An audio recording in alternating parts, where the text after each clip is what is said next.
I was standing in my own kitchen unwrapping a stack of wedding china when a stranger's voice on the phone told me something no wife should ever have to hear about her husband. "I saw them together," he said. "Your husband and his mother. Don't tell him. Come alone." I stood there with a teacup in my hand, staring at the two people I trusted most in the world, laughing softly in my living room, and I understood in that instant that the life I thought I was building might already be gone. My name is Catherine Baker, and 7 days earlier my husband Jonathan and I had closed on the house of our dreams, a 2-story colonial with a wraparound porch and a garden bed I'd already mapped out in my head for tomatoes and hydrangeas.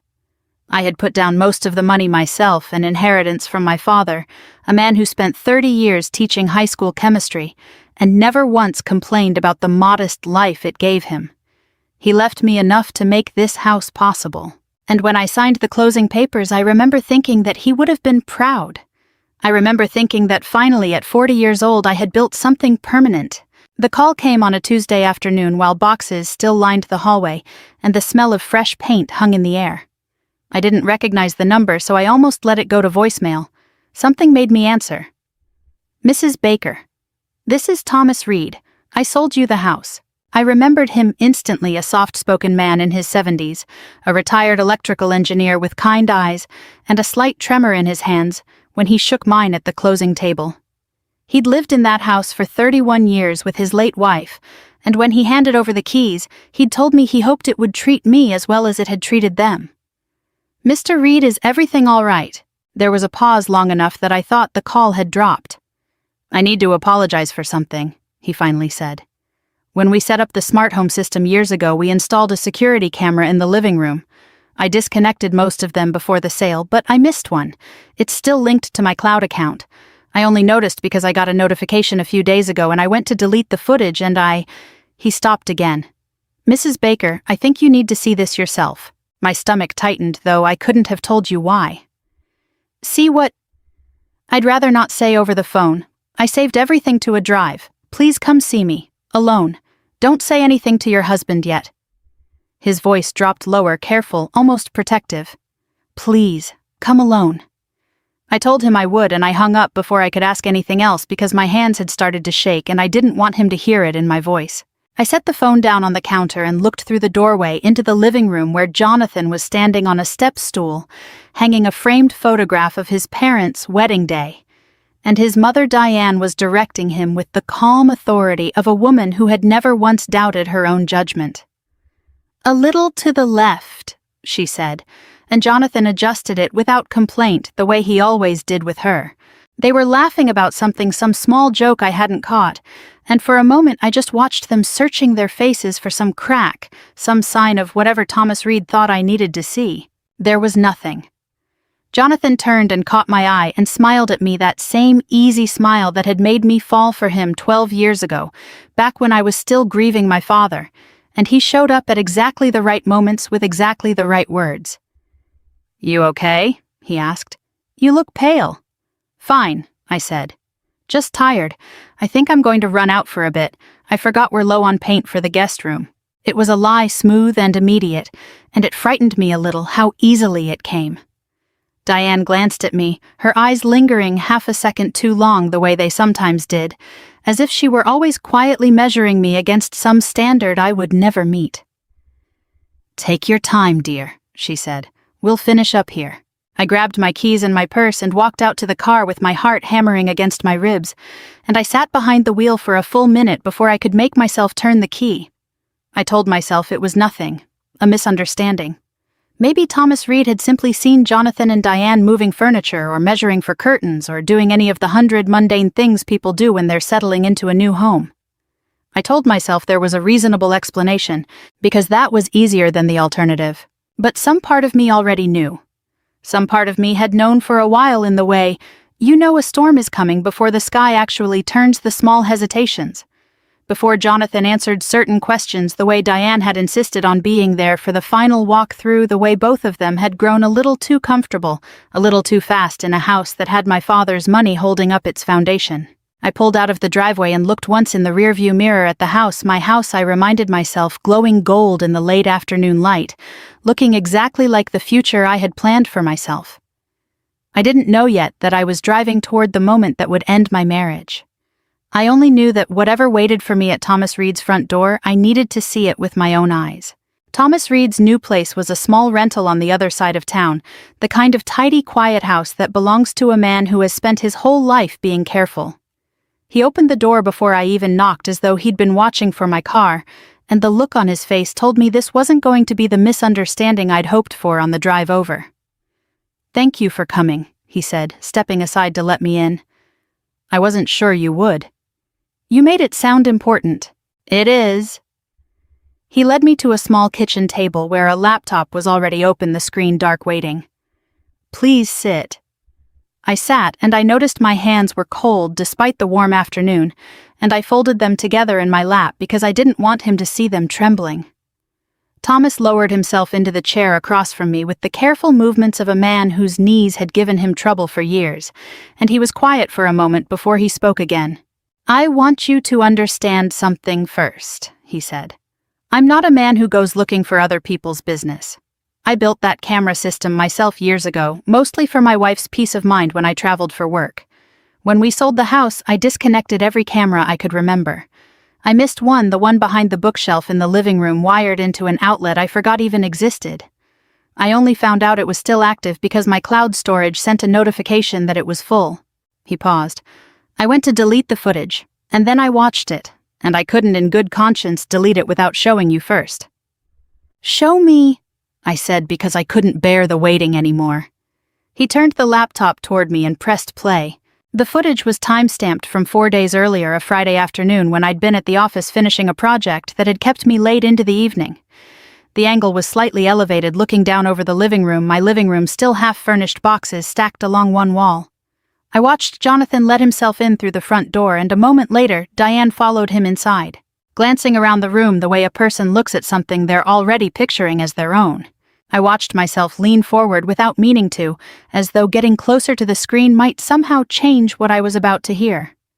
"She still thinks this house belongs to both of you," Diane said on the recording, settling onto the arm of the sofa, her voice carrying that particular blend of warmth and steel I'd heard my entire marriage. Sweet girl. She never even reads the fine print. Jonathan laughed an easy, familiar laugh, the same one I'd fallen in love with 12 years ago, and said, "She trusts me. Why would she read the fine print? I'm her husband." "That trust is useful," Diane said, "as long as we use it correctly." I felt something cold settle into my chest, a stillness that didn't yet have a name. They kept talking. Diane mentioned a refinance package. She'd already been in contact with a broker about someone she knew personally, someone who wouldn't ask too many questions. Jonathan mentioned that my father's inheritance had covered nearly 70% of the down payment, and Diane responded that it was a shame money like that hadn't gone through proper family channels, that it should have been structured better from the start. They spoke about paperwork, about a power of attorney clause buried somewhere in a stack of documents that would let ownership shift gradually, quietly, legally, without ever requiring a single dramatic confrontation. Diane said the words, "over time," more than once, savoring them the way you might describe a recipe that needed patience to come together properly. "She won't notice," Jonathan said. "She never notices these things. She trusts me with all of it." I sat frozen at Thomas Reed's kitchen table, watching my husband describe my blind trust as a resource to be managed, and I understood with a clarity that felt almost physical that the man who had held my hand at my father's funeral and the man on that screen were somehow impossibly the same person. The video ran another 6 minutes. I watched all of it. I watched Diane walk through my kitchen, opening cabinets, commenting that the layout would be better suited to proper entertaining once a few walls came down. I watched Jonathan nod along to every suggestion, agreeable in the particular way he'd always been agreeable with his mother, a lifelong habit I had once found endearing because it spoke, I thought, of loyalty and love. I understood now that it spoke of something else. Obedience, maybe, or alliance. When the footage ended, Thomas closed the laptop gently, as though closing it too fast might hurt me further. I copied everything onto a drive. he said, sliding a small USB stick across the table toward me. Every angle, every date, everything the camera caught. I don't know what's going on in your marriage, Mrs. Baker, and it isn't my place to guess. But a house holds people accountable to nothing except what's documented. I thought you should have this before anyone decides to erase what actually happened inside those walls. I picked up the drive and held it in my palm, small and light, barely the weight of a house key, and yet it felt like it might tip the entire foundation of my life. Thank you, I said, and my voice came out steadier than I expected. I don't know how to repay this. You don't owe me anything, he said. I sold that house because my wife and I made a home in it, and I'd hate to think of someone taking that same chance away from another family through a lie. He walked me to the door, and just before I stepped out into the fading light, he said one more thing quietly, almost like a warning. You still have time, Mrs. Baker. Whatever you decide to do, you still have time to do it right.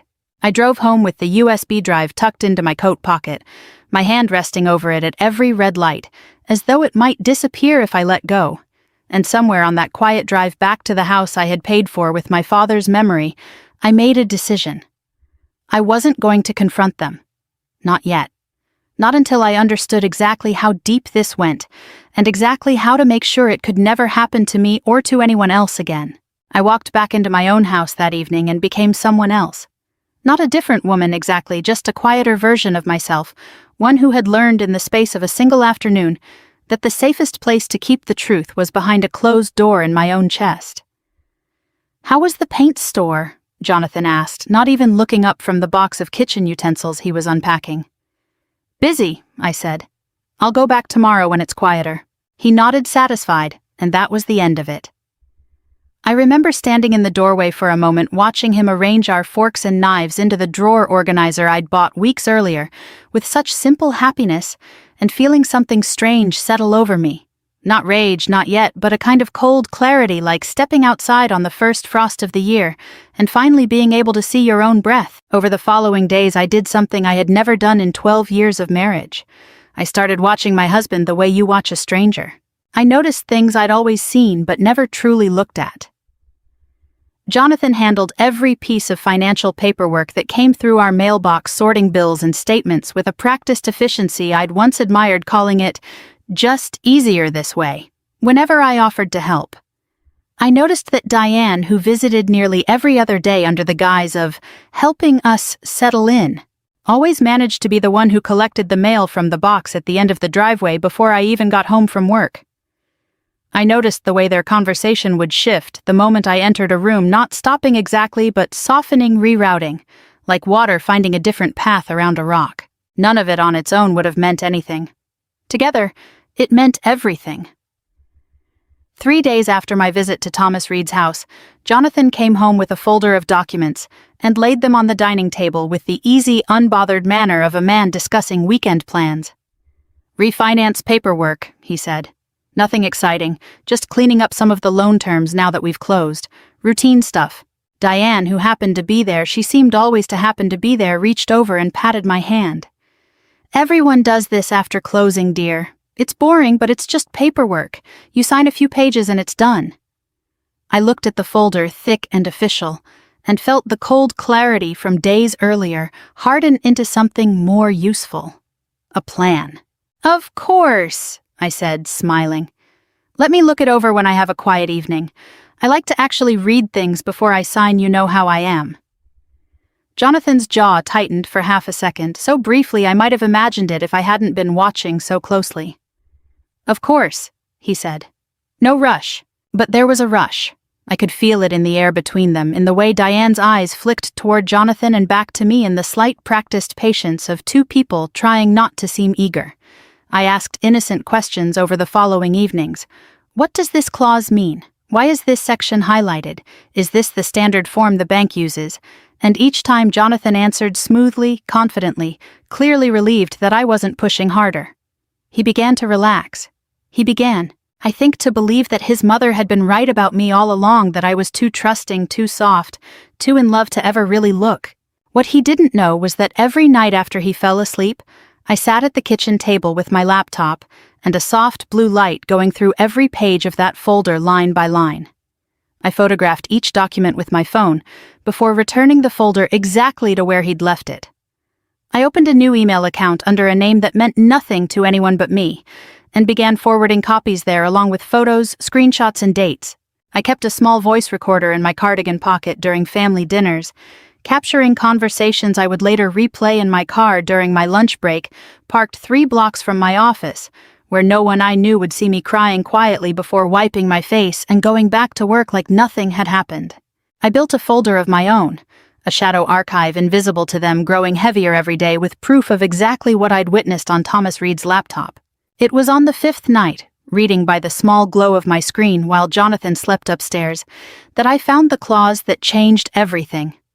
Buried on page 14 of the refinance documents in language so dense and technical it seemed designed to be skipped over was a provision granting Jonathan limited power of attorney over matters related to the property, to be enacted upon my signature and notarized approval.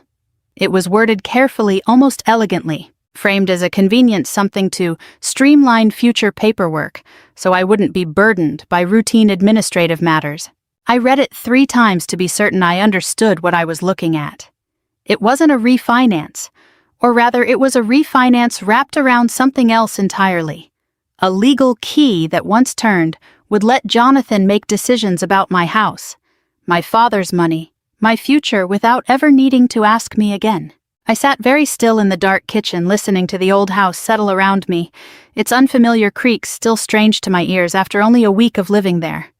I thought about my father, about the quiet, careful way he'd saved his money over 30 years of teaching chemistry to teenagers who mostly didn't care about how he used to tell me that the surest way to lose something valuable wasn't theft. It was trust handed to the wrong person without ever checking where it landed. I closed the laptop, and for the first time since that phone call, I allowed myself a small, grim smile in the darkness. They thought I was signing away my future. I was about to make sure I never lost it at all. I found Michael Grant's name the way most people find lawyers when they're afraid to ask anyone they know, a late-night search on my phone in bed with the screen brightness turned all the way down so the light wouldn't wake Jonathan beside me. Real estate attorney. 26 years of practice. Reviews that used words like discreet and thorough. I called his office the next morning from the parking lot of the grocery store, my heart pounding as though I were doing something shameful instead of something necessary, and I asked for the earliest appointment available that didn't require me to explain myself to a receptionist. Michael Grant's office was small and unglamorous, tucked above a dry cleaner's on a quiet street, and I liked him immediately for exactly that reason. Nothing about him seemed interested in impressing me. He was maybe 58 gray at the temples, with the unhurried manner of a man who had seen every version of the story I was about to tell him, and had stopped being surprised by any of them years ago. I brought everything: the USB drive, my photographs of the documents, copies of emails, the voice recordings which I'd organized by date on my phone. I set it all on his desk like evidence at a trial because, in some sense, I suppose that's exactly what it was. He watched the footage first in silence, his expression unreadable, occasionally pausing to write something on a legal pad in handwriting too small for me to read upside down. When it ended, he sat back in his chair and looked at me for a long moment before he spoke. "Mrs. Baker, I want to be direct with you because I think you'd prefer that to gentleness right now." "Please," I said. "This is not a routine refinance. The power of attorney clause on page 14, if signed and notarized, would give your husband broad authority over decisions related to the property. Not immediately total control, but enough scaffolding that over time, with a few more carefully worded documents, he could transfer ownership, take out loans against the equity, or sell the property, all without requiring your active participation in each step. It's built to look harmless.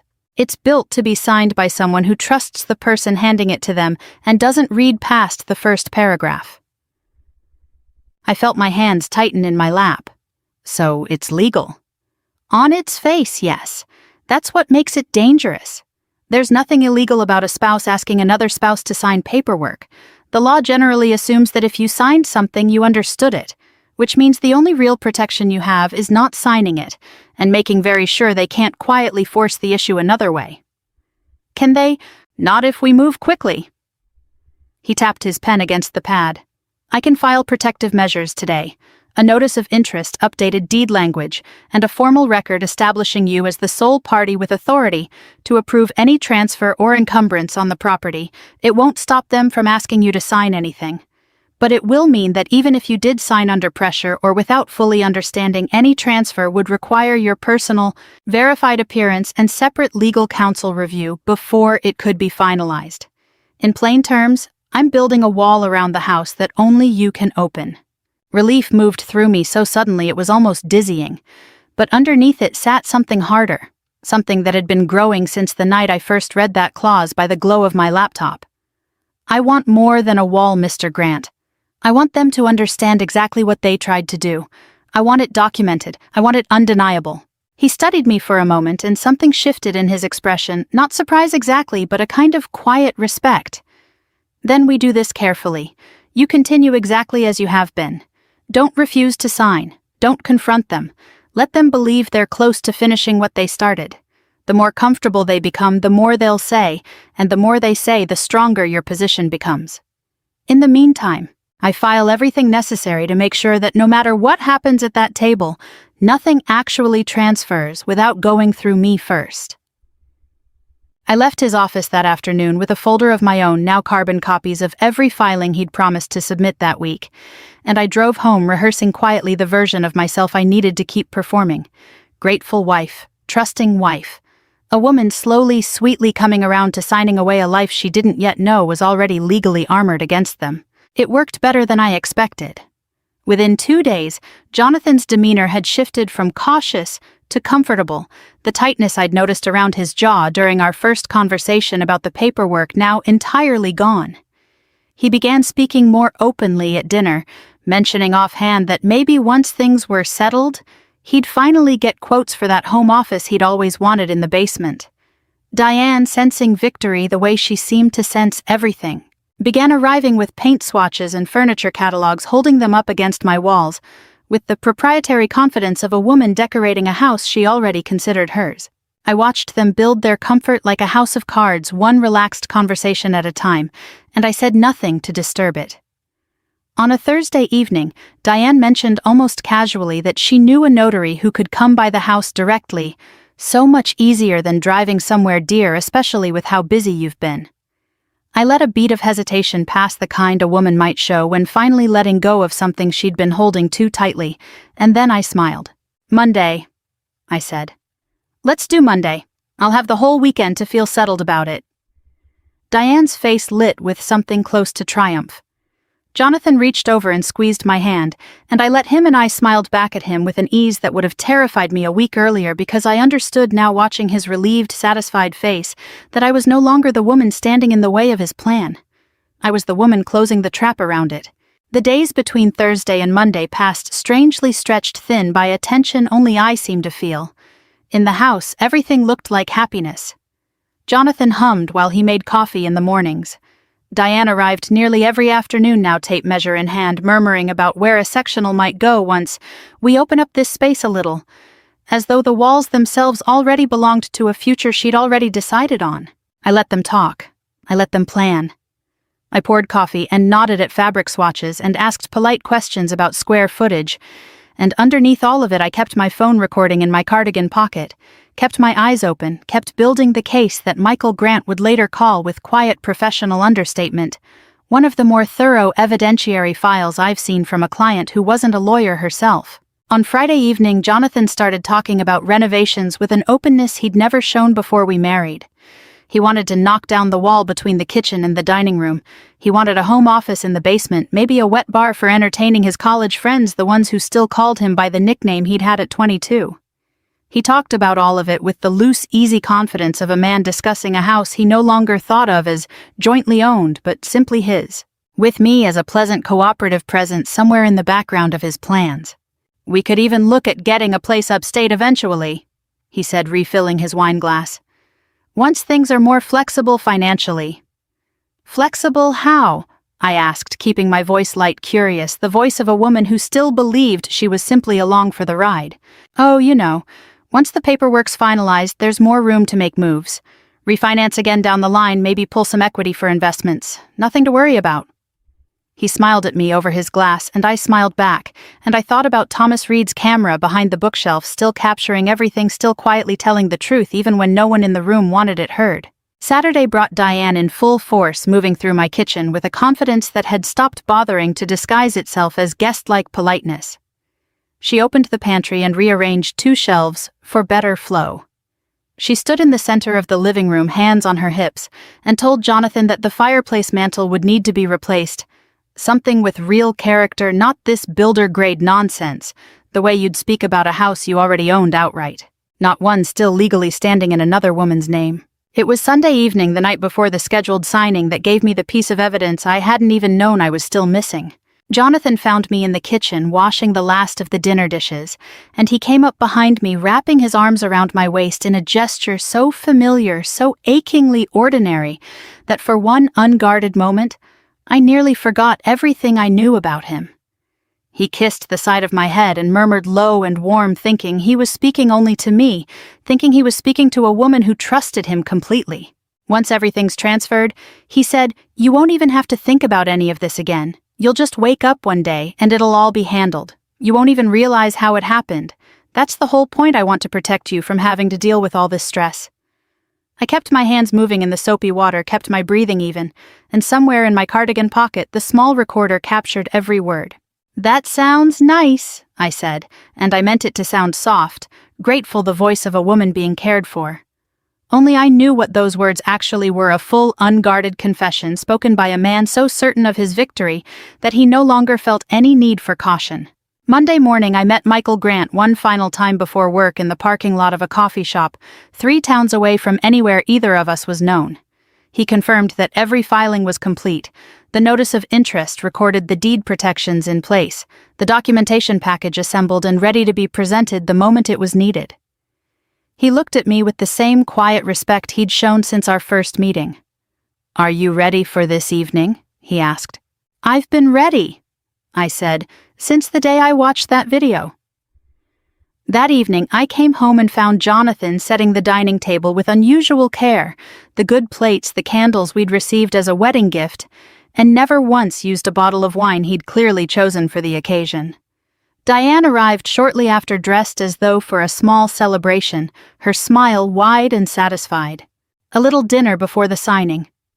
Jonathan said, pulling out my chair for me, "We thought you deserved something nice given everything you've been so understanding about." I sat down at the table. My father's money had helped build across from the 2 people who had spent weeks quietly planning to take it from me.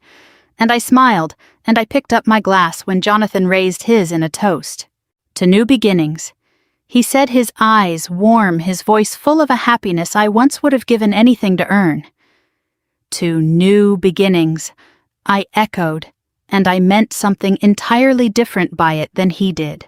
Diane smiled at us both, radiant, already decorating a house that would never truly be hers, and neither of them noticed the way I kept glancing toward the front door, waiting, counting the minutes, knowing that somewhere on the road toward our house, a car was already on its way, carrying a man who would arrive before dinner ended and change everything they thought they had already won. Dinner unfolded exactly the way Jonathan had planned it. Candlelight flickering against the good China wine poured a little too generously. Diane telling a long story about Jonathan's childhood that was meant, I think, to remind me of how deeply he belonged to this family, how naturally I should want to belong to it too. I laughed in the right places. I asked the right questions. I ate very little because my stomach had been tight with anticipation since that morning. But no one seemed to notice, too absorbed in their own quiet celebration to look closely at me. When the plates were cleared, Jonathan reached into the sideboard drawer and pulled out the folder, setting it on the table between us, with a gentleness that almost looked like reverence. He opened it to the final page, smoothing it flat with his palm, and slid a pen across the tablecloth toward me. "No rush," he said, though his eyes said otherwise. "Whenever you're ready." Diane leaned forward slightly, her wineglass forgotten in her hand, watching the pen the way a person watches the last few seconds before a firework goes off. I picked it up. I let my fingers rest against it for a moment, feeling the weight of it, feeling the weight of everything the last 2 weeks had asked of me.